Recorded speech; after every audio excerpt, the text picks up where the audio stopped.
Voy a intentar resumir lo que hemos estado viendo hasta ahora, diciendo fundamentalmente tres cosas. Uno, los romanos inventan una nueva forma de racionalización de la organización política, económica y social a partir del derecho. Es una novedad histórica, una novedad política y desde luego la inauguración del mundo jurídico de Occidente. Segundo, a partir de una estética en particular, van a mostrar en qué consiste el poder y su concepción del mundo. Y en tercer lugar, hay una predominancia de ciertas escuelas filosóficas, emblemáticamente el estoicismo, que permiten la legitimación del régimen desde la perspectiva ideológica y teórica. Entonces, en estas estamos cuando aparece y hace irrupción la figura de Jesús de Nazaret. Jesús de Nazaret vivía en una de las provincias chiquititas alejadas del imperio, y a su muerte, después de su crucifixión, sus discípulos lo divinizan, ¿no? Son creyentes, asumen que es una divinidad, que no viene a salvar los pecados, y que es que me dicen lo de la exposición, lo vamos a hacer la siguiente, es que era bien importante hacer este recorrido histórico. Les ofrezco una disculpa tanto a Diana como lo vamos a hacer la siguiente vez, ¿no? Por favor, la exposición. Creo que incluso esta exposición de hoy les da más elementos, ¿no? Para ver de qué se trata este objetivo pasado presente, ¿no? Entonces, de hecho, les pido que lo lean a partir de aquí y hagan la exposición de la siguiente sesión con esto, ¿no? Entonces, fíjense cómo los romanos están construyendo o reconstituyendo la idea propia de la historia, porque lo que hacen es generar una idea de que el imperio tiene una proyección hacia el futuro. Es decir, los romanos en su estructura ideológica van a proyectarse como un imperio que cuando menos va a durar 1000 años. Esa es la idea de los emperadores. Y una vez que se genera esta estructura de pensamiento, esta estructura de organización política y de esta organización económica y social, pues se plantea esta posibilidad. Entre los grandes cambios que tiene el imperio van a darse sobre todo la presencia cada vez más extendida, cada vez más influyente del cristianismo. Y antes de entrar a eso, quiero compartirles pantalla porque quiero mostrarles más elementos de esto que les digo que es importantísimo en términos de cuál es el paisaje urbano, cuál es la visión que tienen los ciudadanos de su entorno, ¿no? Eso es fundamentalísimo. Vaya, no estoy diciendo nada nuevo. Clara Husserl, grandes pensadoras y pensadores contemporáneos han mostrado cómo la estructura urbana determina las posibilidades de hacer cosas, ¿no? Acceso a derechos, las condiciones de violencia en nuestros días, y en el pasado pues no debió ser muy diferente, ¿no? En el sentido de que las estructuras arquitectónicas, sobre todo aquellas vinculadas al poder, te dan un mensaje, te dan una idea de quién manda y una idea de quién debe de ser. Desde esa perspectiva, los romanos van a hacer algo sumamente distinto, pero tremendamente emblemático respecto a los griegos. Los griegos hacían sus templos a ras de piso. En cambio, los romanos los ponen para arriba. ¿Qué idea les da esto? Pues desde luego hay una superioridad. Simbólicamente es, digamos, palpable y está a la vista de todas y todos. Que te pongan un pedestal, una estructura de pedestal, es, digamos que arquitectónicamente inútil, ¿no? No tiene ninguna utilidad. En eso los romanos contradecían la idea de la utilitas, ¿no? Claro, la utilidad está en otra parte, no necesariamente en la estructura del edificio, sino en determinar y poner enfrente de quien obedece. Una diferencia también radical que tienen los edificios y templos romanos frente a los griegos es que tienen pórticos, ¿ya vieron? Y las paredes son internas. Es decir, hay una parte exterior donde sobresalen las columnas y luego lo vamos a ver todavía más con la estructura de la basílica. Los templos griegos eran completamente cerrados, ¿no? Por eso se llegaban a incendiar a veces, ¿no? Mucha gente se desmayaba por el humo que había ahí de las antorchas, ¿no? Pues los romanos tienen esta estructura, pero enfrentaban un problema que es el problema de la luz. ¿Cómo dejas entrar? Vaya, ustedes han entrado a un cuarto con una puerta y pues no hay ventanas en estos edificios. Evidentemente no había luz. Era un problema arquitectónico que luego van a resolver de forma magistral. Pero bueno, así es como se veían estos edificios romanos que te comunicaban esto. Recuerden, están las estructuras de estas columnas, ya las vimos, los romanos tienen sus propias columnas. Disculpen, pero en esta computadora nunca he logrado, nunca de los nunca, que se corran las imágenes una tras otra. Pero bueno, voy poniendo una en una. Pero miren, los romanos, a diferencia de los griegos, van a seguir usando los órdenes con las columnas dórica, jónica y corintia, pero van a inventar la columna toscana, que es esta, y van a utilizar o van a inventar una columna que le llaman compuesta o mixta, ¿no? Fíjense, por ejemplo, esta mezcla el jónico con el corintio, ¿ya vieron? Tiene elementos de las dos. Cuando vayan a Roma o cualquier edificio construido bajo la influencia romana, ustedes pueden determinar incluso la época aproximada donde se construyó a partir de simplemente observar las columnas, ¿no? Les dan la idea del periodo y de la, digamos, del contexto sociopolítico y socioeconómico que había. Por eso es tan importante conocer este tipo de elementos. La estética, al menos en estos periodos, y creo que de alguna manera sigue siendo así en nuestros días, la estética siempre va a tener detrás o acompañándole una teoría política, una idea del poder, una idea frente al poder.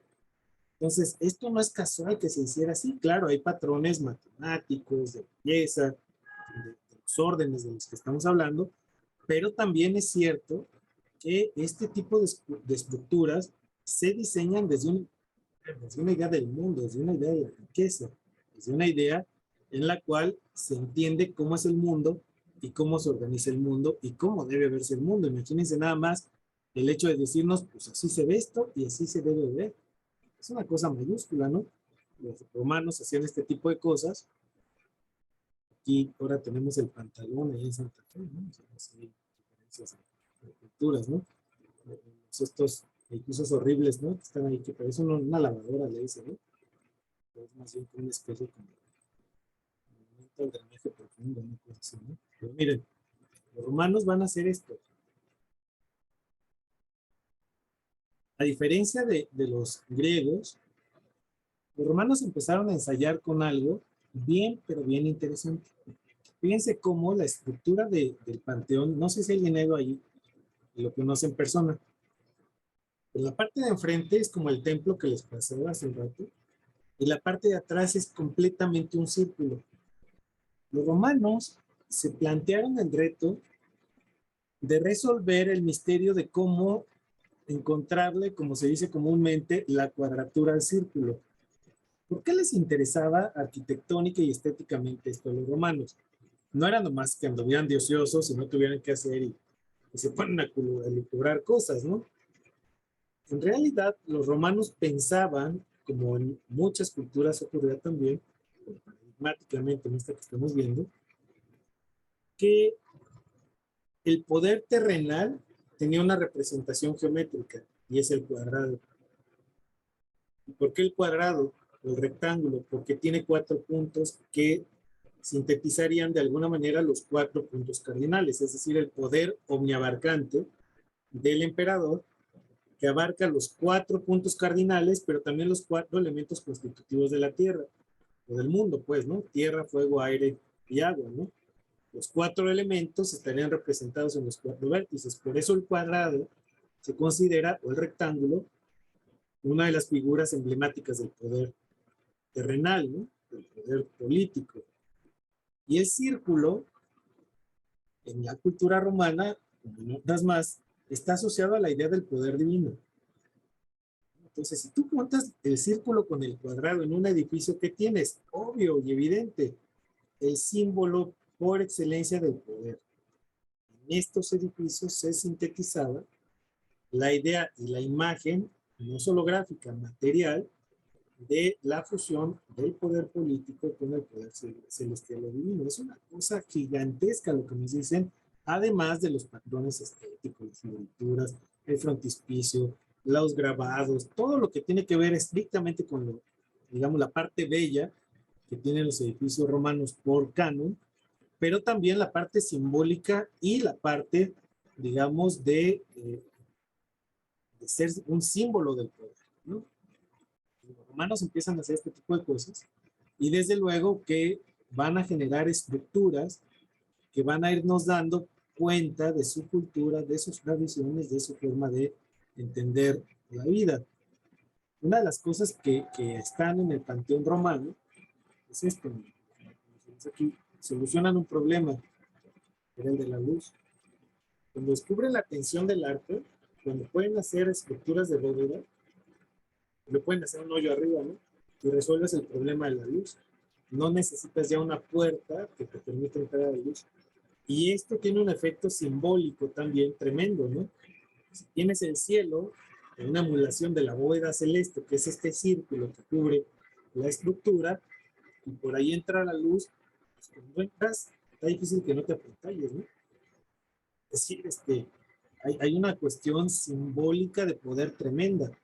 Claro, los romanos van a empezar a hacer, ya lo pueden ver en los manuales de estética, nuevas formas de construir, por ejemplo, las columnas ocultas, ¿no? Si se fijan aquí, estos son columnas, pero van empotradas en el muro. Eso le da mayor solidez, mayor firmeza y mayor elegancia al edificio. Entonces empiezan a utilizar las columnas, ya no solamente para detener al edificio, sino también como elementos de ornato. Las que son auténticamente de carga están ocultas. Las demás ayudan, son soportes adicionales, pero sobre todo son columnas que embellecen el lugar. Eso estaban haciendo estos compañeros, pero además van a tener una estructura muy, digamos, social, pública, de presencia, que va a ser la de los teatros. Se agarran el modelo griego, pero luego le ponen fachada. Los teatros griegos eran abiertos, eran solo las escalinatas y un templete al frente. O sea, a los romanos les parecía muy simplón eso, ¿no? Entonces dicen, pues vamos a ponerlos bonitos.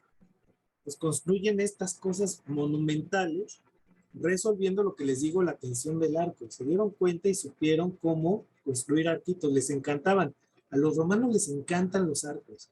Es una de las figuras arquitectónicas más utilizadas por los romanos. Les fascinan, les encantan, les parecen que se ven re bonitos. Y la verdad es que sí se ven bonitos, ¿no? Pero a los romanos les fascinan los arcos, y más cuando descubren cómo hacerlos sin que se les fracturen y se caigan, ¿no? Descubren, insisto, cómo resolver el tema de la distribución de la carga, de los materiales, y entonces ya, como está todo fracturado el coliseo, descubrieron cómo hacerle para que no, y es la distribución de la carga en el arco. Entonces empiezan a construir todo esto y lo hacen evidentemente con la idea de apantallar a quien lo vea, ¿no?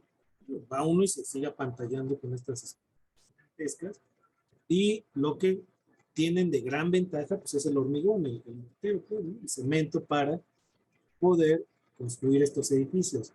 Los romanos además inventan una estructura, o la retoman fundamentalmente los griegos, pero la van a refuncionalizar y llega todavía hasta nuestros días. Miren, una toma aérea, para que se den una idea, no conocen este edificio, de cómo se ve, digamos, por fuera y por arriba, y por qué es tan impresionante el edificio, ¿no?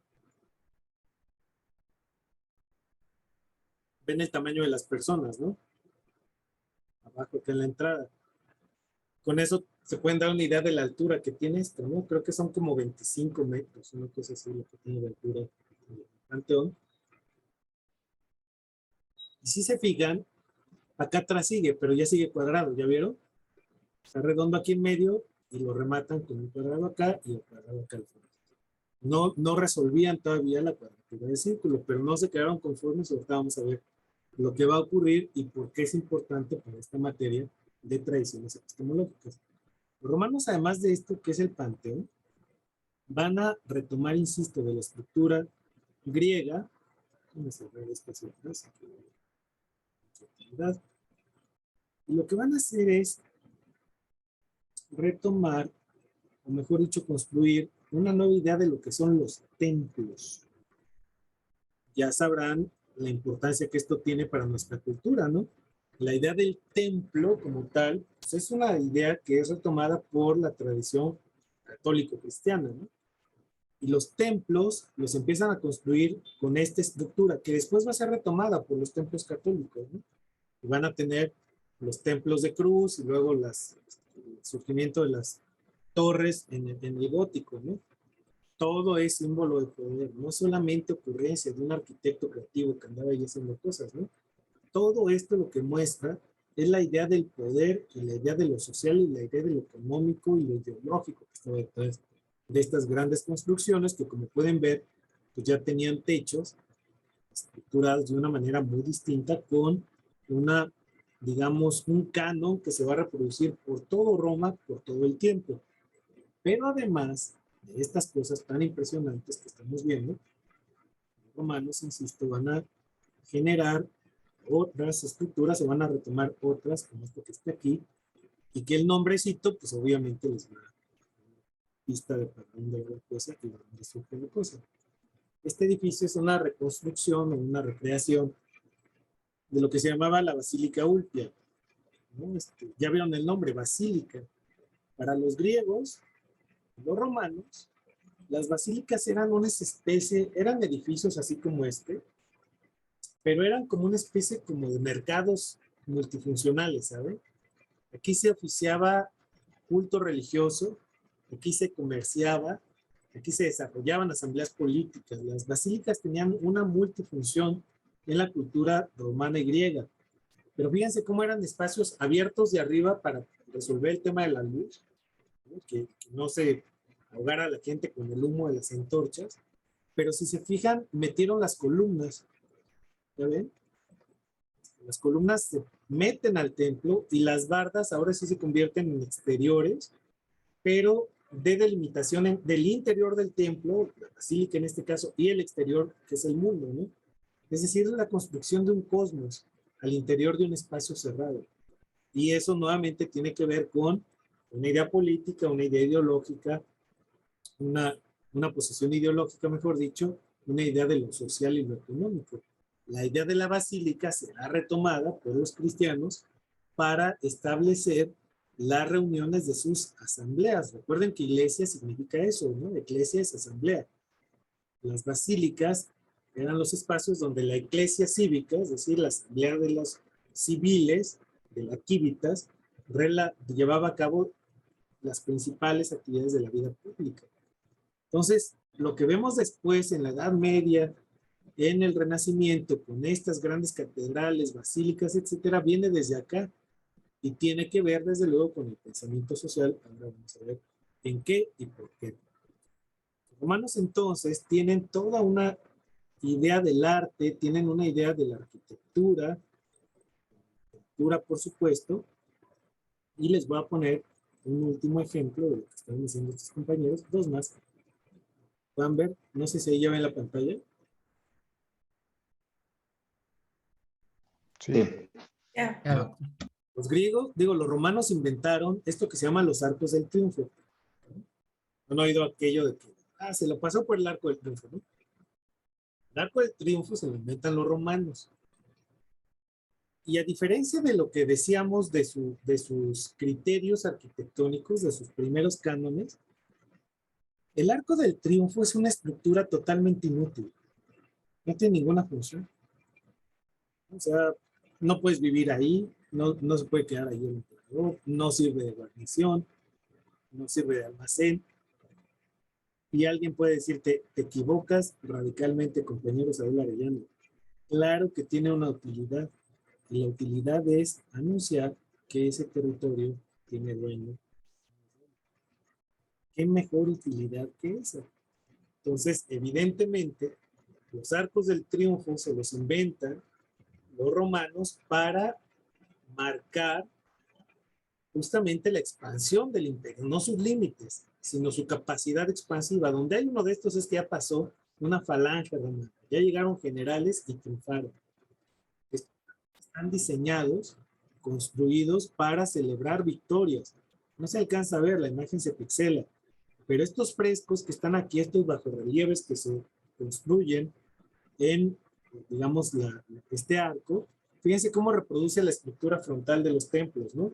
Tiene su triangulito aquí, el frontispicio, tiene sus columnas, tiene sus arcos, que insisto, les encantan a los romanos, pero estas están hechas simplemente para celebrar victorias, para atestiguar que alguien llegó desde el poder de Roma, conquistó el lugar y se lo incorporó al imperio. Para los romanos, tener un emperador conquistador era una gran cosa. Por eso todos los emperadores, cuando estaban perdiendo popularidad, emprendían campañas, emprendían avanzadas, buscaban anexarle nuevos territorios para acrecentar la grandeza del imperio. Por eso fue tan expansivo, ¿no? Era una de las formas de demostrar que sí estabas tocado por la divinidad y que sí tenías la capacidad de garantizar el carácter milenario del imperio. Vaya, si contamos del siglo V antes de Cristo al 800 después de Cristo, pues son 1300 años, ¿no? Es decir, sí hubo una visión milenaria que auténticamente se llevó a la práctica y que auténticamente generó todo un proceso civilizatorio, lo que queramos entender por este término en este primer momento, ¿no? Entonces, estos arcos, insisto, se los inventan los romanos para evidenciar, para mostrar quién tiene el poder, quién manda y quién gobierna en ese territorio específico, para que no vaya a ser que a alguien se le ocurra creer que se pueda sentar ahí sin pedir permiso o simplemente porque se le dio la gana, ¿no? Además del arco del triunfo, los romanos se van a inventar esto, ¿no? Las columnas conmemorativas, que también son arquitectónicamente inútiles, ¿no? Es decir, no sirve para nada. Y las hacen grandotototas, ya vieron, ¿no? Estas cosas miden 25 o 30 metros de altura. Los romanos hubieran hecho una mejor suavicrema que ese fecal, ¿no? O sea, fea que nos pusieron ahí. ¿Cómo le llaman? La estela de luz, ¿no? Más hubiera visto a los romanos, hubieran hecho una cosa más decente, no la suavicrema es horrible, ¿no? Pero el caso es que los romanos sí tienen una idea de para qué sirve el poder y cómo se comunica. Fíjense los frescos, ¿no? No sé si alcanzan a ver aquí abajo. Los frescos lo que hacen es narrar la victoria, la batalla, la historia del personaje, ¿no? Claro, no había libros, no había escuelas, no había panfletos, no había papel como lo tenemos ahora. ¿Cómo te comunicaban la grandeza del personaje? Pues con los monitos, con palitos y bolitas, literalmente hablando. Claro, quien pasaba ahí, con el nivel educativo, cultura, ideología, religión de la época, veía esto, pues claro, aprendías la historia desde aquí. No era necesario estártela repitiendo. Pasabas por enfrente y podías aprender directamente en los muros de estas columnas cuáles eran digamos, los personajes que habían conseguido una victoria, que habían sido fundadores de tu ciudad y que habían garantizado la estabilidad y la llegada de la civilización a tu comunidad, ¿no?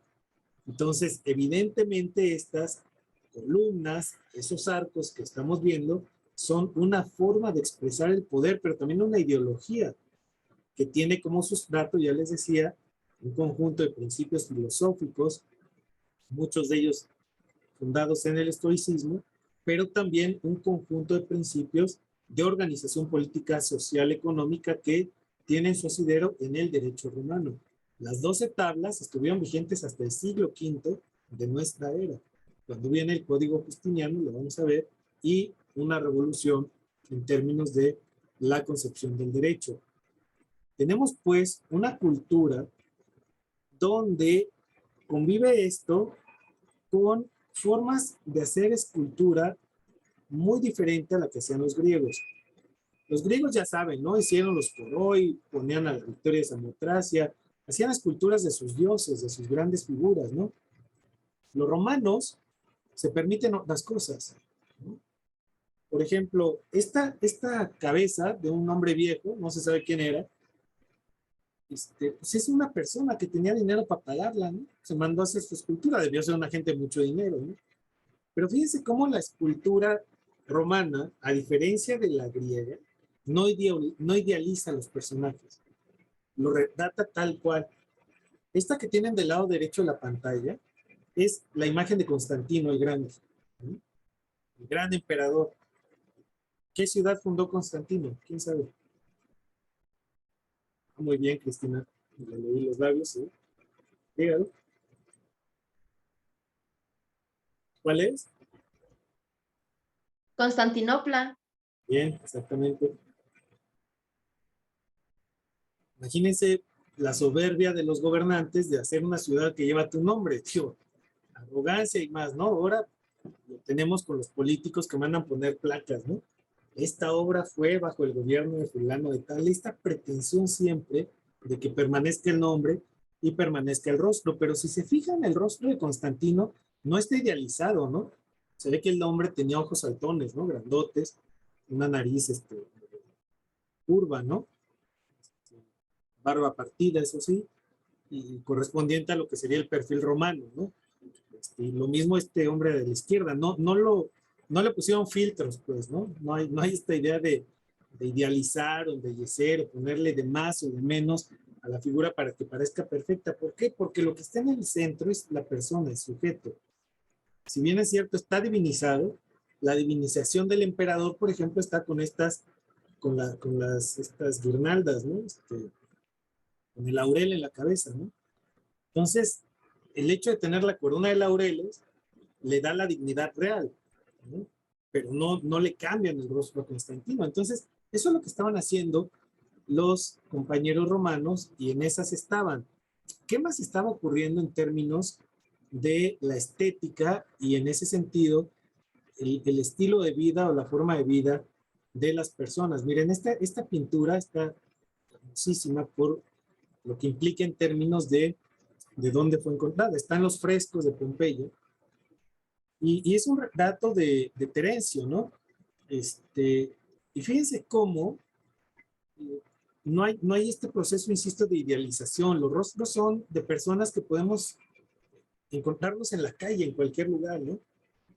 Y en ese sentido, no hay esta pretensión de poner a las personas como sujetos fuera del mundo, sino al revés, están históricamente situados. Son tan contingentes y mortales como cualquier otro, y lo que se busca es engrandecer su figura humana, no la otra. Claro, los emperadores, insisto, ha llegado un momento en que enloquecen, pretenden ser divinizados y buscan una estructura diferente a partir de grandes templos, columnas, etcétera. Pero la gente común y corriente, digamos, siendo noble, rica, etcétera, buscaba que sus rostros quedaran ahí para la posteridad, para que tus nietos, bisnietos supieran cómo eras. Acuérdense que había una tradición familiar muy fuerte, el pater familias, ¿no? Entonces el pater familias quería que sus descendientes lo recordaran como era, lo conocieran como había sido en vida. Es una idea súper potente de lo humano, ¿no? Y no refleja mucho de lo que estaban pensando y mucho de lo que todavía hoy hacemos. ¿Quién piensa, por ejemplo, aquí que el arte tiene como misión reflejar la realidad? Es una idea general, pero habrá quien está de acuerdo, ¿no? No sé, hay alguien que no esté de acuerdo con esa idea, que el arte tiene una de sus funciones reflejar o captar la realidad. Pues sí, ¿no? Y para mucha gente eso es, no solo es eso, pero eso estaban haciendo los romanos, captar lo real.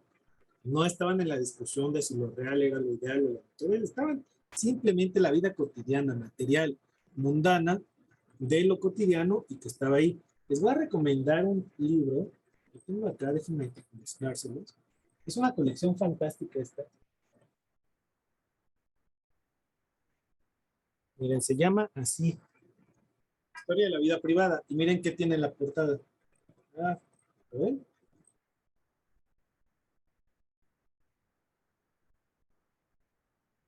Bueno, en la portada tienen la imagen que les acabo de mostrar, ¿no? Y vaya, es una colección de Taurus, está en 6 tomos, y es una historia de la vida privada, cómo vivía la gente a lo largo de la historia, ¿no? Bueno, se lo recomiendo mucho a quien lo quiera buscar y leer, ¿no? Creo que hasta hay PDFs ya, ¿no? En esta cultura del plagio, copias que hay de internet, hasta ahí. Mal hago en recomendárselos, pero creo que hasta hay algunas ahí en algunas bibliotecas también, ¿no? Entonces, los romanos están en esto, pero estaba ocurriendo, insisto yo, que se está expandiendo esta secta cristiana, ¿no? En ese momento llamada así secta, ¿no? No expresión mía, simplemente como le conocen los romanos. Y el imperio está enfrentando un problema gravísimo, gravísimo, gravísimo. Constantino, el grande, se está enfrentando a la caída, ¿no?, del imperio. Y no haya qué hacer Constantino, ¿no?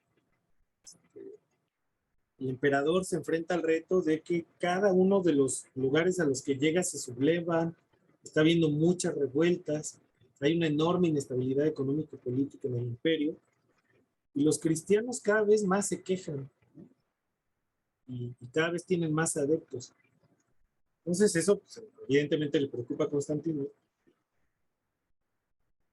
Pues le manda a llamar a sus asesores, ¿no? A ver, vengan, los consejeros, ¿qué vamos a hacer?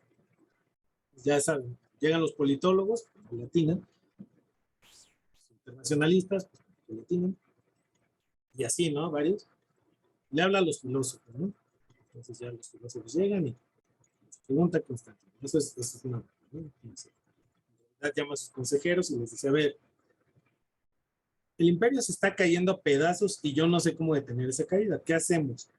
Analizan la situación y se dan cuenta de que los romanos cuando llegaban a algún lugar no imponían a sus dioses. Es decir, permitían que cada pueblo, cada comunidad a la que llegaban y conquistaban, mantuviese sus propias costumbres, tradiciones, religiosidades. Pero se dan cuenta de que fue precisamente eso lo que impidió que se invadiera y se conquistara definitivamente Bretaña, la isla, y que era lo que les había impedido conquistar y avasallar a las hordas del norte, que estaban ubicadas en lo que hoy conoceríamos como Alemania. Nunca llegaron a Germania, ¿no? Conquistarla definitivamente, al menos no hasta Marco Aurelio, que es el último que intentó, y Cómodo se retira de allá, ¿no? Entonces, se dan cuenta de que eso es lo que está impidiendo que el imperio avance, porque cada lugar mantiene sus tradiciones, costumbres y, por supuesto, su sistema religioso. Y vaya, eso lleva a que la gente crea que se puede sublevar. Se dan cuenta del poder de las religiones, del pensamiento religioso. Entonces dicen, a ver, hay que hacer algo, ¿no? Y es algo que se les ocurre, es tomar una decisión en tres sentidos. La primera de ellas, le recomiendan al emperador, es que el lugar al que llegue, en lugar de convertirlos en súbditos, los conquistados van a pasar a ser ciudadanos romanos. Es decir, van a tener los mismos derechos y prerrogativas que un romano. Van a estar regidos por el derecho romano, tal cual.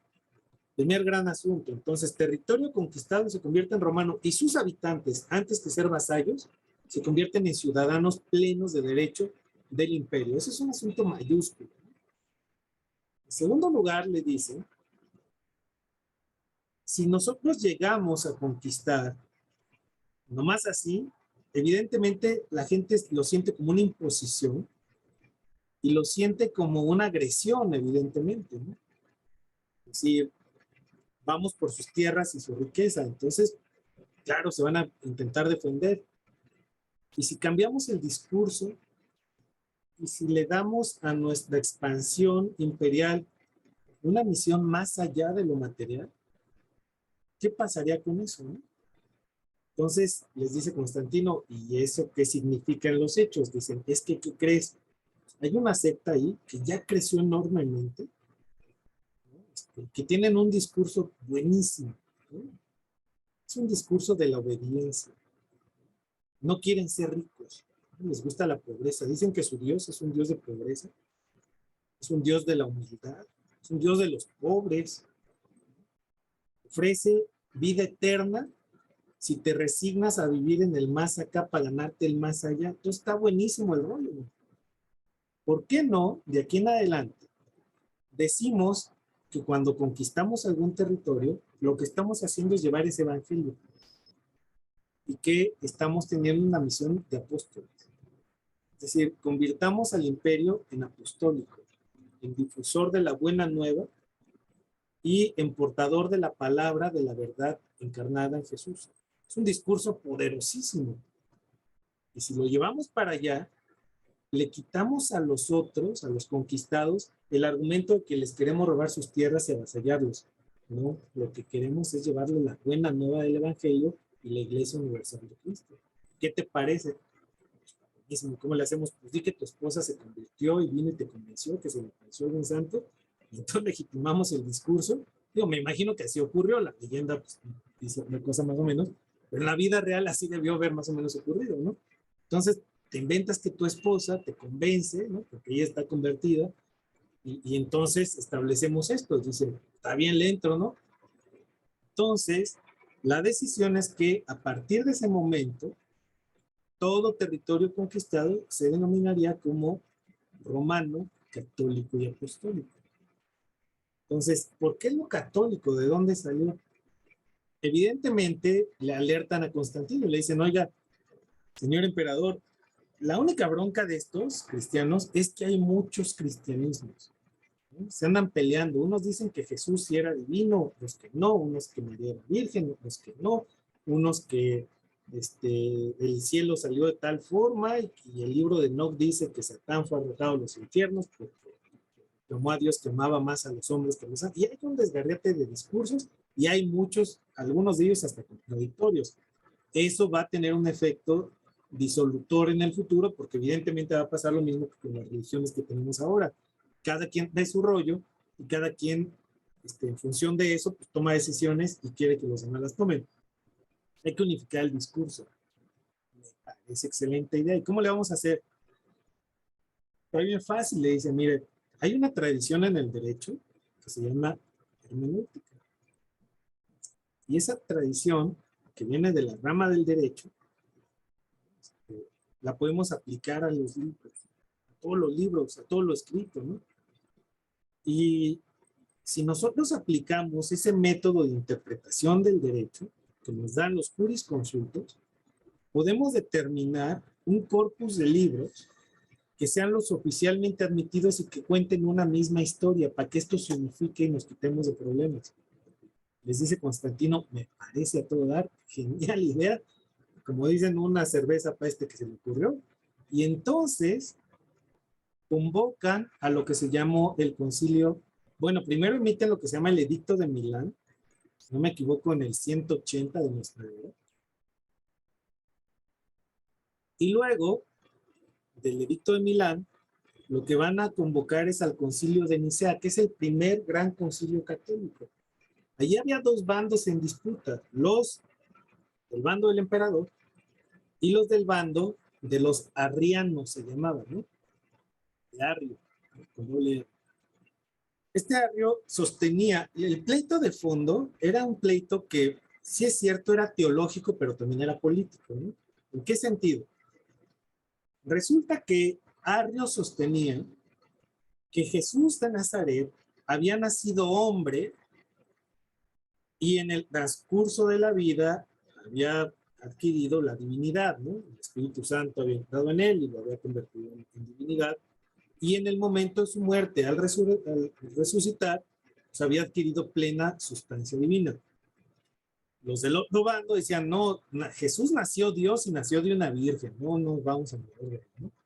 Entonces, hay toda una disputa teológica, ¿no?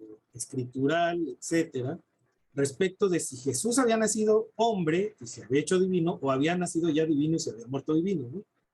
Ustedes dirán, pues eso qué, ¿no? Parece el catecismo. No, es mucho más que catecismo, es política pura, porque lo que estaban determinando eran los parámetros para la oficialidad de una religión que se iba a imponer en el imperio. Nada menos que eso estaban discutiendo.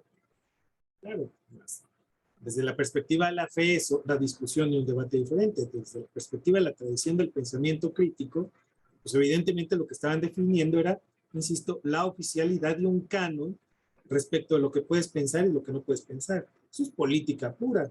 Quien controla qué crees y qué piensas, controla prácticamente tus decisiones, ¿no? Tu capacidad de sublevarte, de obedecer, de seguir ciertos patrones de conducta o no. Entonces, deciden que gane el bando de los que no eran arrianos, declaran arriano hereje, pues lo matan, ¿no? Como decían en esta tradición, y es uno de los primeros cristianismos derrotados, como le dice Piñeiro, ¿no?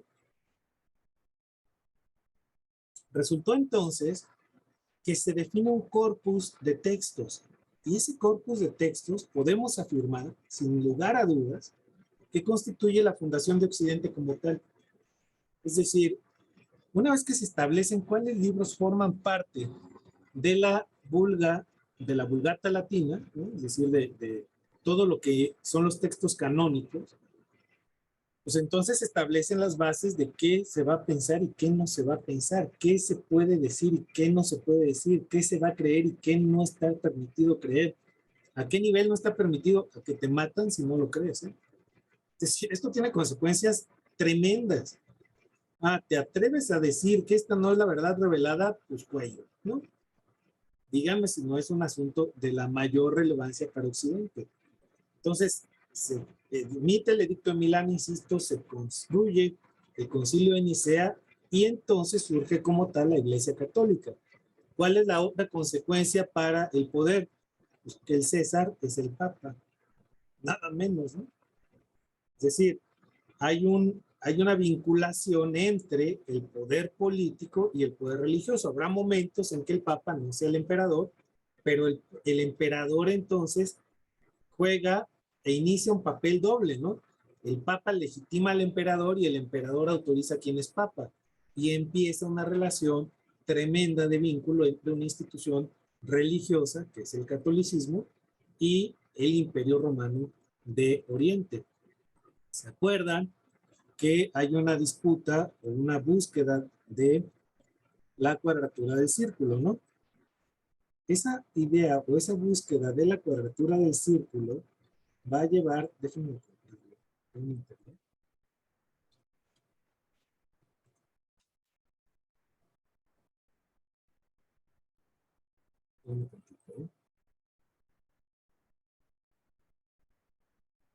Después de varios siglos, cuando ya Constantino hace esto, inicia la construcción de un gran templo, ¿no? Ese gran templo es este que está acá, déjenme ver.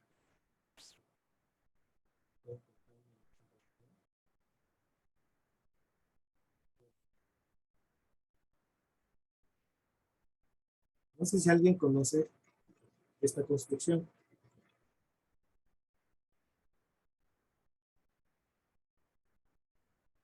Esta construcción en griego se llamaba Hagia Sophia, Magna Sabiduría. Luego le pusieron Santa Sabiduría, ¿no?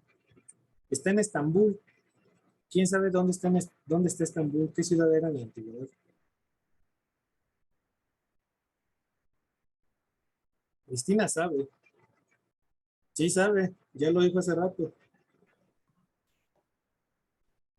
Era Constantinopla. Exactamente. Estambul es la antigua Constantinopla. Entonces, fíjense cómo esta iglesia resolvió el problema de la cuadratura del círculo. ¿Ya vieron? Es un cuadrado y arriba está un círculo. Por primera vez en la historia de la arquitectura, una construcción logra ponerle un círculo a un cuadrado, literalmente hablando, así arriba, ¿no? Si ustedes ponen un círculo en un cuadrado, pues se salen los bordes, ¿no? Aquí lograron ponerla derechita, con soluciones arquitectónicas y de ingeniería tremendamente avanzadas para la época, ¿no? Entonces, logran fusionar la idea de que allí está el poder político y el poder religioso fusionados en una sola mole, que es este hermosísimo edificio que sigue hoy estando en pie, ¿no? ¿Qué les quiero decir con todo esto? Que lo que tenemos aquí es la formación de todo un nuevo proceso civilizatorio y empezamos a ver el surgimiento de una nueva estética y empezamos a ver el surgimiento de una nueva filosofía y de una nueva literatura y de todo nuevo a partir de esta definición del imperio. Porque cuando se piensa que el imperio tiene misiones más allá de lo terrenal, entonces surge una ideología que va a cambiar. Miren, por ejemplo, antes de que el imperio fuese, digamos, actualizado, llamémosle así, era muy común en Roma, en Italia, digo en Roma, en Grecia, en todas las culturas antiguas, ver este tipo de frescos, ¿no? La sensualidad, ¿no? El erotismo eran parte de la vida cotidiana de estos pueblos, ¿no? Los romanos no tenían los prejuicios morales, sexuales que tenemos hoy como sociedad occidental, ¿no? Cristiana, cristiana. No tenían esta vergüenza del cuerpo, no tenían esta idea de la culpa, no tenían esta idea del pecado asociado a lo carnal, ¿no? Por eso podíamos ver en la calle este tipo de frescos, ¿no? Sin ningún problema en los edificios públicos.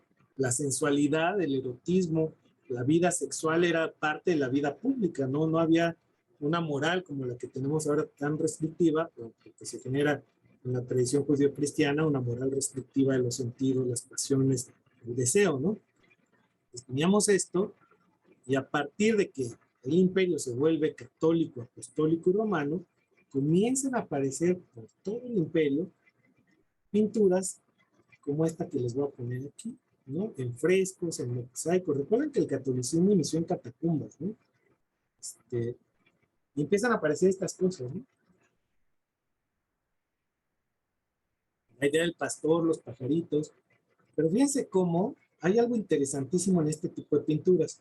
A diferencia de las otras que vimos, estas son anatómicamente incorrectas, además de ser, digamos, equívocas en términos de perspectiva. Ya ven el tamaño de los pájaros, ¿no? Parece un guajolote, ¿no? O sea, esta ramita no aguantaría ese pajarote ahí, ¿no? Este sería un pavo, ¿no? Sí, ¿no? La verdad. Y si este es un pino y está grandote, pues este pájaro está muy grande para andar ahí trepado, ¿no? Y aun cuando fuese un árbol chiquito, pues tampoco, no da, ¿no? Para aguantar el tamaño jolotote, ¿no? Vean las manos, ¿no? Esta mano está muy mal pintada, ¿no? ¿Ya vieron? Entonces, parecen como pintados por una gente que no sabe de pintura, ¿no? Ahora bien, el círculo está muy bien trazado, ¿no? La idea está muy bien, el rostro está muy bien perfilado. Entonces, ¿por qué los hacían mal? ¿No? Es decir, quien hizo esto sabía pintar, miren los borreguitos están re bien hechos, ¿no?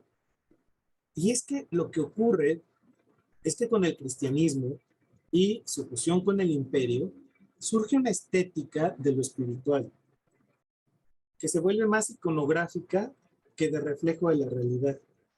¿Por qué? Porque retornamos a la idea de que lo real es el espíritu divino y no la materia, ¿no? No lo carnal. Por eso hay un desprecio, ¿no? La carne te mueve al pecado, el espíritu te acerca a Dios. Entonces, ¿qué hay que hacer? Rechazar lo que te aleja del espíritu y la contemplación divina, que es la carne, ¿no? Entonces empiezan a aparecer este tipo de imágenes que son estéticamente incorrectas para los patrones y cánones antiguos, pero que reflejan otra vez una ideología. No hay que juzgarlas a bote pronto, ¿no? Lo que habría que entender es que lo que están intentando reflejar es el mundo espiritual que debes cultivar. Por eso se piensa en la nueva iconografía. Y por eso el arte medieval, el arte, digamos, romano, católico, hasta el medioevo, se debe interpretar desde estas coordenadas, sin dejar de ver que es una cuestión del poder y que es una cuestión que sintetiza y expresa las coordenadas del conocimiento y del poder. ¿Para qué inventas nuevas técnicas si lo importante es reflejar la naturaleza del Espíritu de Dios? ¿Para qué le echas ganas a patrones matemáticos, a patrones que están construidos con base en la ciencia, si la única ciencia realmente válida es la ciencia del Espíritu de Dios? Es decir, la revelación del Espíritu Santo expresada en todo aquello que te lleve a una proximidad con Dios. Miren, por ejemplo, aparecen en Roma, o empiezan a aparecer en todo el Imperio Romano, este tipo de frescos, ¿no? Esta se llama La canción de los 10 jóvenes en la cueva de fuego, ¿no? Es del siglo IV. Estamos hablando del año 300. Bueno, los jóvenes están ardiendo en fuego y están bailando, ¿no? O sea, sí se dan cuenta del contrasentido que pudiera implicar esta imagen, ¿no? Otra vez, pintados anatómicamente mal, no hay las manos, miren, por ejemplo, ¿no? Aquí nomás se le ven 3 deditos, ¿no? Raras. Pero ¿qué es lo que importa aquí? Que el fuego es un fuego purificador. Y no importa que se estén quemando, lo que se está inflamando en realidad es su espíritu que se le va a elevar con Dios. Lo carnal, lo material, que se va a consumir en las llamas, no importa, porque al contrario, te va a liberar de la prisión del cuerpo y te va a aproximar a Dios. Por eso hay un rechazo a la sensualidad de la antigüedad, y se pone más atención a lo abstracto, a lo extraterrestre, y a lo inimaginable, ¿no? Es decir, a todo aquello que es intangible y que te conecta con Dios. Por eso hay una redactación del culto al cuerpo que sí tenían los romanos y que tenían los griegos también, y un sentido de una belleza que no es terrestre, ¿no? Es decir, es una belleza que es fuera del mundo, pero al mismo tiempo, insisto, estos patrones estéticos representan una ideología y una forma de entender la realidad y el poder.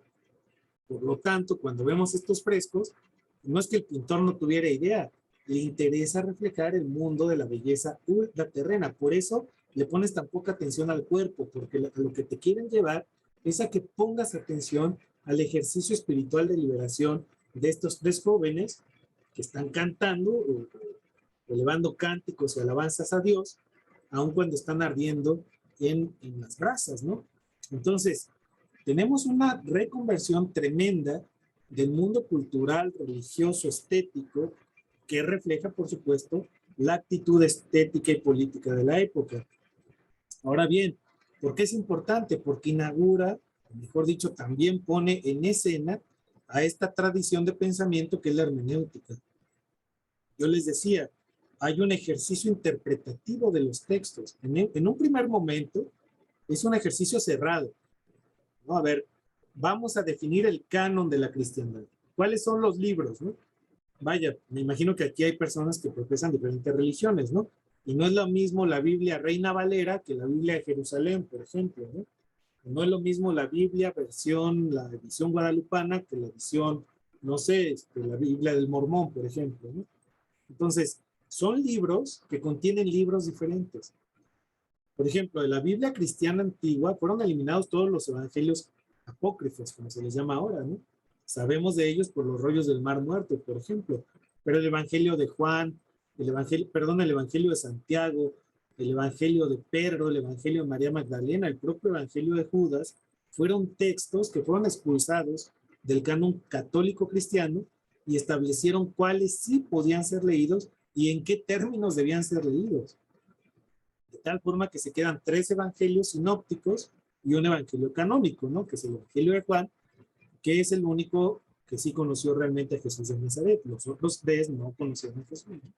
Los 3 evangelistas, Mateo, Marcos y Lucas, no conocieron a Jesús de Nazaret. Escucharon las historias, las retomaron, y de acuerdo con los intérpretes, a partir de la aplicación de la hermenéutica, lo que hicieron fue decir, estos son los que más se parecen internamente y por lo tanto pueden formar un corpus que se adapta a las necesidades políticas e ideológicas que queremos imponer para garantizar, o mejor dicho, establecer la oficialidad de la religión y garantizar unicidad y univocidad en la interpretación.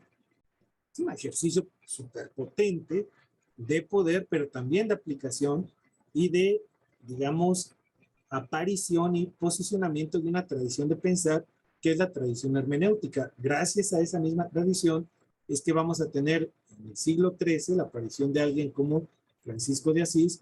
Gracias a esa tradición va a ser posible la reinterpretación que harán Lutero y Calvino de la Biblia o del texto bíblico, y con ello la aparición de una nueva ética protestante y un nuevo espíritu del capitalismo, como dice Max Weber, y vamos a ver cómo es esta tradición la que en el siglo XIX y siglo XX provoca lo que se denomina en filosofía como el giro del lenguaje, ¿no?